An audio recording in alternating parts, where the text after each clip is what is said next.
रही जे कृपा भगवान के, रही जे कृपा भगवान के, निर्बल न कब हारी। जकरा में न बिगड़ी है ओकर लोग का बिगाड़ी।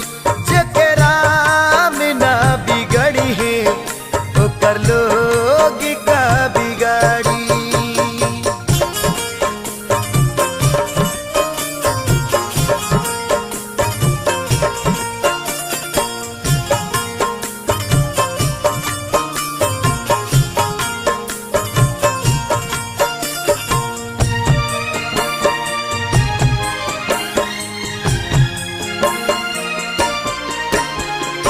हरदम कबूरा चाहेला दुनिया में हो मुदैया, ईश्वर के